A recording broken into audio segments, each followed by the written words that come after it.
Glenn Pove from Geneva Studios. Just thought today I'd keep you updated on how the track Super U Natural is coming along and what I've been doing to the guitar parts and how I've recorded them. So if I just go over to the mix window in Pro Tools, just to show you how I came to record the guitar, if I just go straight into the verse.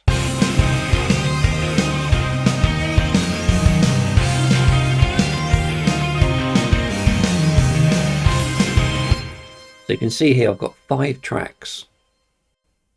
It seems a bit crazy, but with different guitar parts on each one. Anyway, so you've got 5 guitar tracks. So that's the original clean sound I took from the feed of my Boss GT 2000 pedals in straight into the DAW. So if you listen to that on its own, it's pretty unnerving and a bit hard to listen to for me because I can hear all the little idiosyncrasies in my playing, but it's a good thing to do because I think it really makes you play a lot tighter and cleaner and better. So here it is, just clean, no amps, nothing. Oh, actually just a little bit of reverb.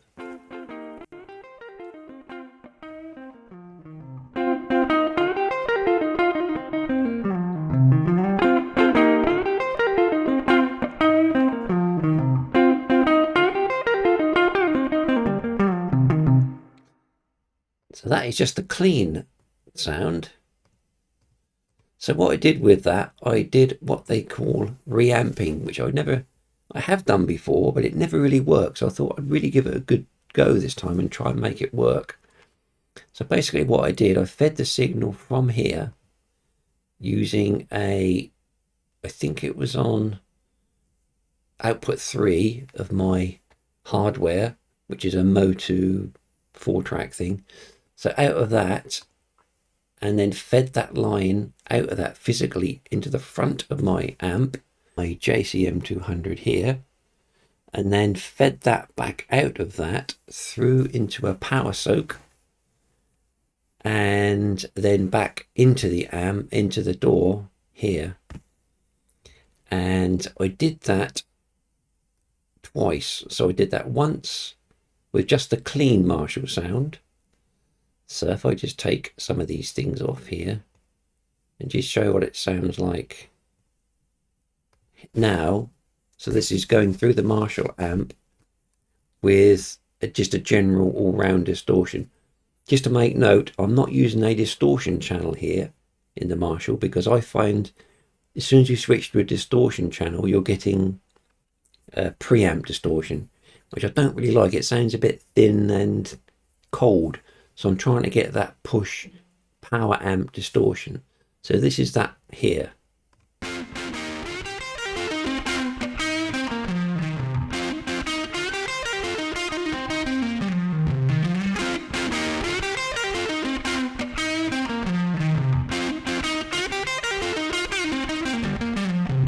So then what I did with that, because that sounds a little bit fluffy, I thought it needs some sort of speaker emulation. So various things I tried, and I found that that's just a level boost on there. There's nothing like that at the moment. I found this one to be the best that I could find without spending, hundreds of pounds on software.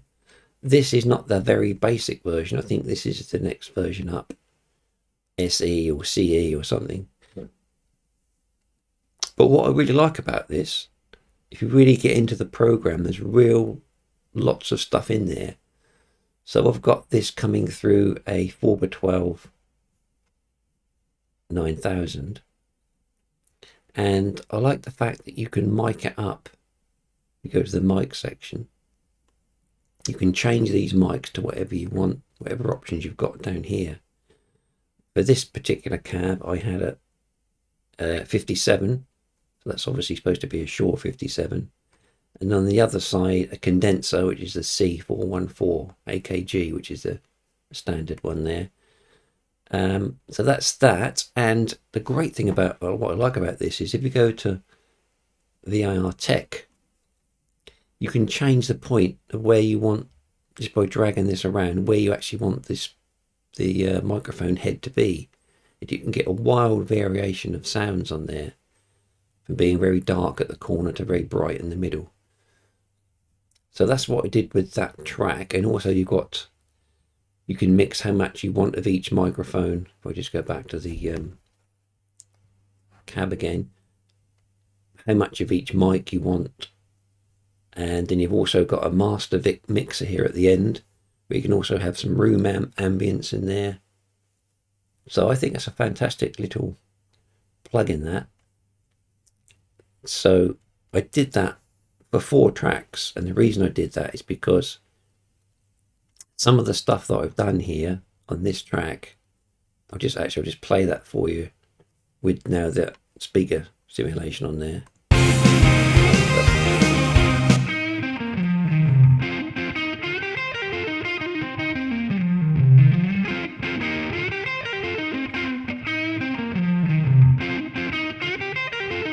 Which to me sounds much more like a real cab and mic.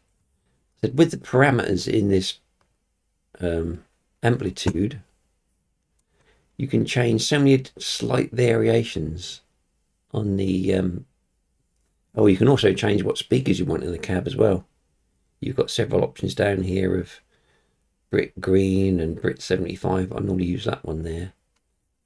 But what you can do with it is you can have different lines and different combinations. So as I was saying, when I tried to get a bit more distortion on this channel, I tried all the plugins on here and they all just sounded too digital and harsh and just not pleasant to the ear.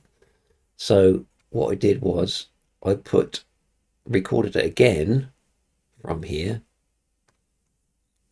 So reamping it again, but this time I put it through a pedal first. I put it back through to the Boss unit with a bit of boost on just a boost pedal in there, just like an overdrive, just to boost my Marshall amp and push it a bit more.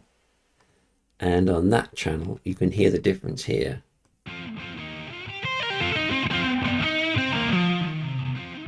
Right.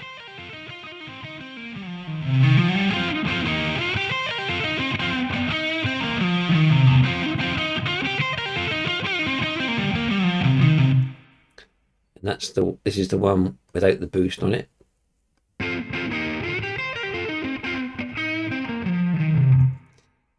The two together. And then what I'm going to try and do in the mix, what I have done, only a very rough mix, just do variant depending on what particular part of the song you need a bit more distortion or it needs to be a bit cleaner. You can vary it with those two, mix it in or out. So I did that with one side, which is on the left side, these two. On the right hand side of the channel, I did exactly the same thing, but this time going through a Bugera amp. And I think it's got 5881 valves in the back and a mixture of EL34s, is it? So you get a slightly different sound, and mixing the two together, I think you get quite an interesting sound. Good sound.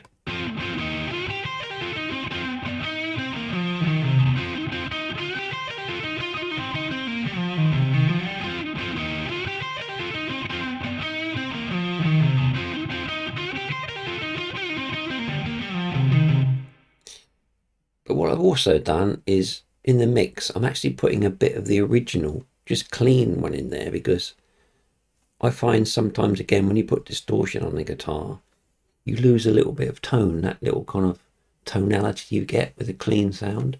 So just a very slight drift in there of that. I'll just show you the difference with and without. It's very subtle.